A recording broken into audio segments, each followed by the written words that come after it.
সাবেক আইনমন্ত্রী আনিসুল হক ও সাবেক প্রধানমন্ত্রী শেখ হাসিনার বেসরকারি শিল্প ও বিনিয়োগ উপদেষ্টা সালমান এফ রহমানকে ঢাকা মহানগর পুলিশের ডিবি কার্যালয়ে নেওয়া হয়েছে। গ্রেপ্তারের পর গত রাতেই এই দুজনকে ডিএমপির কার্যালয়ে নেওয়া হয়। ডিবির একজন ঊর্ধ্বতন কর্মকর্তা জানান, সালমান এফ রহমান ও আইনমন্ত্রী আনিসুল হককে রাজধানীর মিন্টো রোডের ডিবি কার্যালয়ে নেওয়া হয়েছে। আজ তাদের আদালতে তোলা হবে। নিউমার্কেট থানায় দায়ের করা মামলায় তাদের গ্রেপ্তার চেয়ে রিমান্ড আবেদন করা হবে। তবে ঠিক কখন তাদের আদালতে তোলা হবে এ ব্যাপারে তিনি নিশ্চিত করেননি।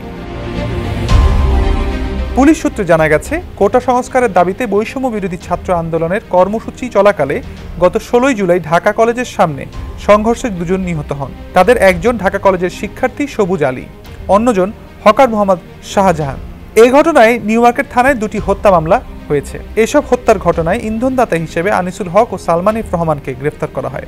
গত রাতে ডিএমপির জনসংযোগ বিভাগ থেকে পাঠানো একটি খুদে বার্তায় বলা হয়, নৌপথে পালিয়ে যাওয়ার সময় ঢাকার সদরঘাট এলাকা থেকে আনিসুল হক ও সালমান এফ রহমানকে গ্রেপ্তার করে পুলিশ। 250-টিরও বেশি ডিজাইন অপশন নিয়ে ওয়ালটন স্মার্ট ফ্রিজ, বোঝে আপনার প্রয়োজন।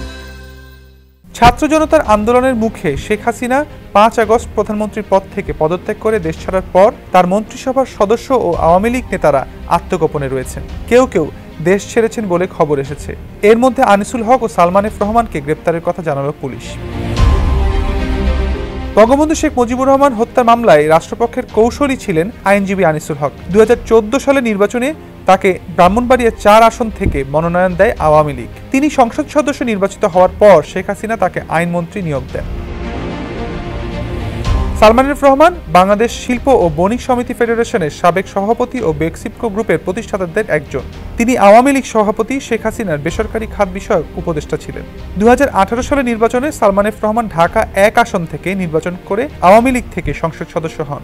পরে তাকে নিজের বেসরকারি শিল্প ও বিনিয়োগ উপদেষ্টা পদে নিয়োগ দেন সাবেক প্রধানমন্ত্রী শেখ হাসিনা।